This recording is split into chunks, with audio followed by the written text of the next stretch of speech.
Why did Google Glass fail? Technology continues to improve every day and creates new devices to make life easier for people by solving a problem or creating a more efficient way to solve a problem. Some of these new technological designs do well in the market while some turn out to be huge failures. One of these kinds of innovative technological advancements that turned out to be a big flop is Google Glass. This revolutionary technology was the first generation of its kind, but it didn't turn out as expected, failing in its first few years.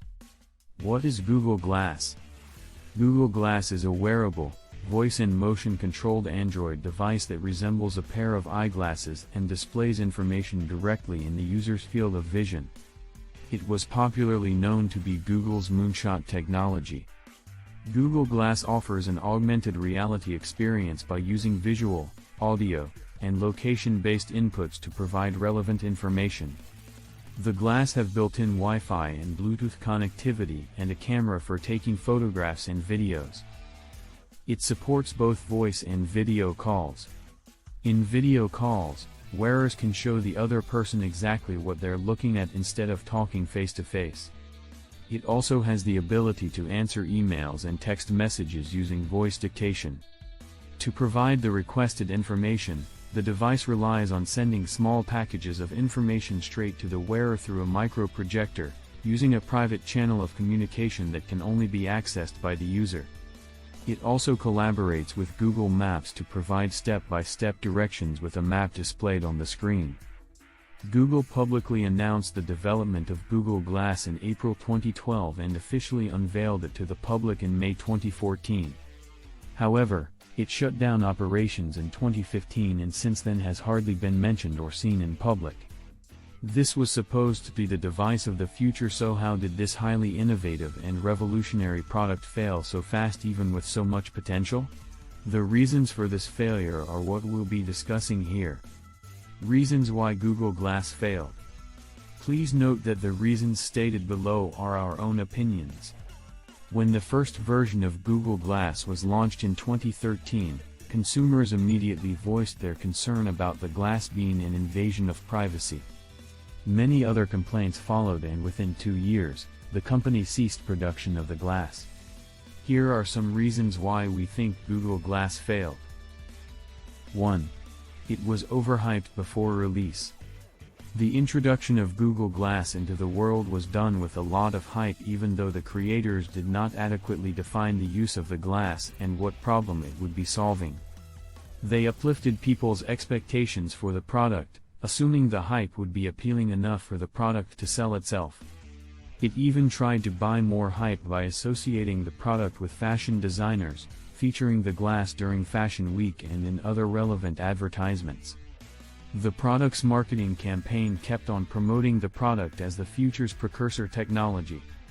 For a project that probably took hundreds of millions of dollars to develop, Google should have spent at least $10 million explaining it. Instead, they left it all up to their PR department and soon lost control of passing the message of the key benefits. When the product was finally released and people realized its defects, they were not pleased, and it wasn't long before people realized that the not too nice looking glass didn't live up to the hype. 2. Lack of clarity on product functionality. Answering the question what issues does this product resolve and figuring out its functionality should all be done before a product is invented and launched into the market. However, Google Glass didn't do any of these. There was also no proper education by the creators of Google Glass on the cases in which the product could be used. Its only two functions were speed picture capturing and speed surfing the internet. These are problems that never existed in the first place. These functions were already being performed perfectly by other devices, therefore, there wasn't any practical usage or benefit of this product. Instead, it only made it compete with other devices which had longer batteries, larger capacity, quicker processors, and better cameras. While some people believed the product was a fashionable device that could be worn anytime and anywhere, some other set of people believed it should only be worn when performing specific functions, for which it was created. This innovative product could not succeed because even though it arrived with great hype, users could not comprehend why they wanted it in their lives. The creators should have done more competitive research about what benefits the product could offer to the market. Then they would have been able to identify and show how the product could enhance users' lives. 3. Zero value for luxury. People spend outrageously on luxury items, but it is very important for them to find value in them.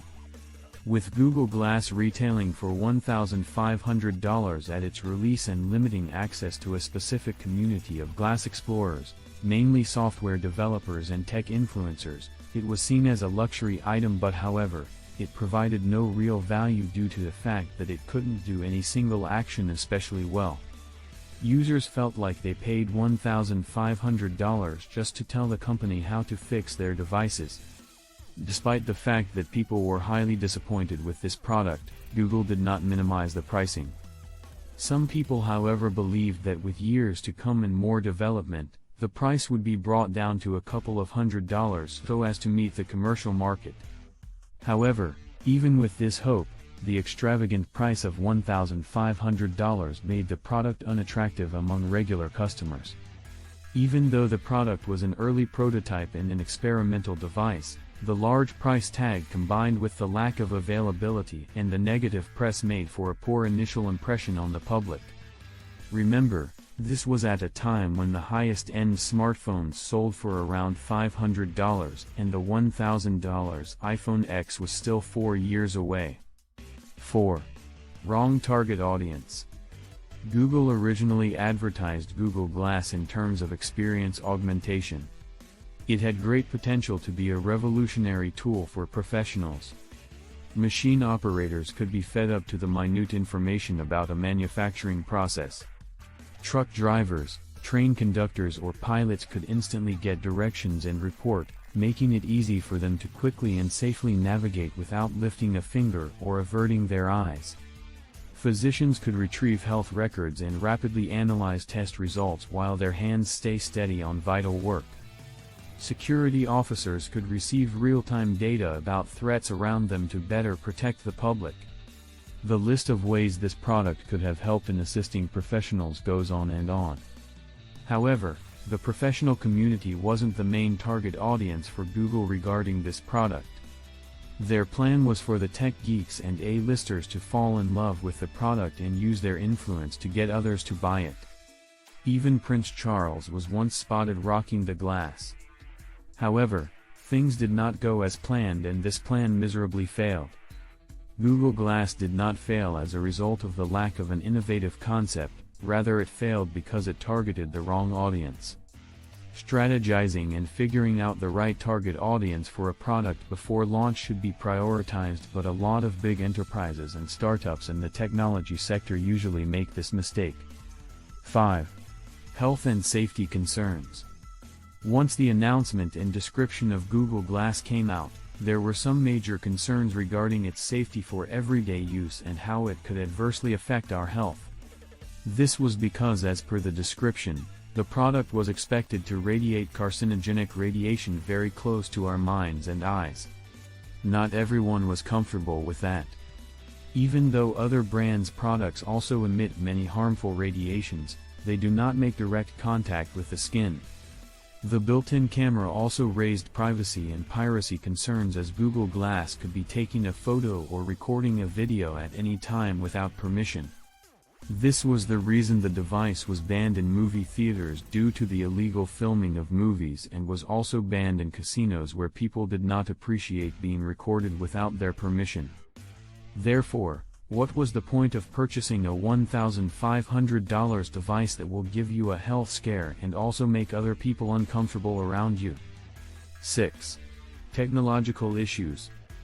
Google's aspirations for Google Glass were very high. The technology required lengthy battery life, improved image recognition capabilities, and a lot of data to be able to compete with other devices. However, Google Glass had a fixed battery limit of 4 hours, which means you need to keep on charging the glass every 4 hours. The energy consumption for this product was more than usual, and no matter how much you charge it, it would be down in a few hours. It also only worked with a US or UK native speaker and couldn't properly recognize any other language it was commanded in. Unlike in smartphones, there was no keyboard feature to correct this. There were also concerns about the excessive heating issues of the glass. Recording a video of 10 to 15 minutes causes excessive heat due to the intensive computation working. You would also need to cool it down immediately, otherwise it could cause serious damage both for the device and your health. This was not appealing, as even though the product had been in beta stages for years, after its commercial release, it was still plagued with issues such as mediocre battery life, constant freezes and overall sluggishness while using the device. It still felt like a prototype in the eyes of the public. 7. Aesthetically unappealing. While the idea of sporting a device that made you feel like you are in the movie Black Widow or some sci-fi movie sounded appealing, the Google Glass design somehow looked awkward and very unattractive. With its asymmetrical design, fairly noticeable projector lens and big component housing, the product looked unnatural, like it was still in its prototype stage. Even the wearers of the Google Glass were nicknamed explorers. The device looked nothing like your regular conventional glasses, and many people really disliked its bulky frame, so, no matter how much Google tried to buy cool through placement in fashion magazines, runways and through influencers, it just wasn't cool. There's also hardly comfortability when putting the device on because it takes constant adjusting to set it right to fit the face. The lopsided design meant there's more weight on one side of your face, and also the screen is positioned in the top right, which means your eyes are constantly flicking up and right uncomfortably. 8. Privacy concerns. The perceived invasion of privacy is the biggest issue for the potential adoption of Google Glass. The device had the ability to constantly monitor your location, record videos and take pictures without users even realizing it. This is the major reason it is being rallied against. It is also the reason it has been banned by many restaurants, casinos, bars and big companies. People have come to realize that their digital lives matter and privacy is of major concern. This situation is only going to increase as more things shift to online, be it socializing or doing work. Google Glass needed the user data that it collects using the various sensors to provide useful information, and that was a trade-off that most were not willing to make. Did Google Glass really fail? There has been a controversy on whether Google Glass really failed or if this was just a setback for it to learn from Glass and turn it into a successful new generation of smart glasses. After its huge flop with general consumers, Google attempted to rebrand the Glass as a tool for professionals such as surgeons or factory workers. However, these complaints continued and Google stopped to work on the Glass project in 2015. However, in May 2019, Google launched the Google Glass Enterprise Edition 2, and in February 2020, they made it available for direct purchase by anyone for $999. This Glass edition focuses on making hands-on and frontline jobs safer and easier by offering on-the-job training and instructions, along with real-time collaboration. In June 2020, the company also acquired North, an 8-year-old company that produced smart glasses. They claimed the acquisition would help them realize their vision of ambient computing, where devices connect and work together. Google seems to be comfortable that it found its niche for its Google Glass and looks like it will stick to that niche till it makes Glass a success. We still have high hopes for this technology and hope it can be perfected. Google has been known for making many life-changing technologies. As this device introduced wearable technology, it is also slowly paving its way as the future of technology. Thank you for watching. We hope you enjoyed this video. Kindly like our video, subscribe to our channel and turn on the notifications so you will be notified whenever we drop a new video.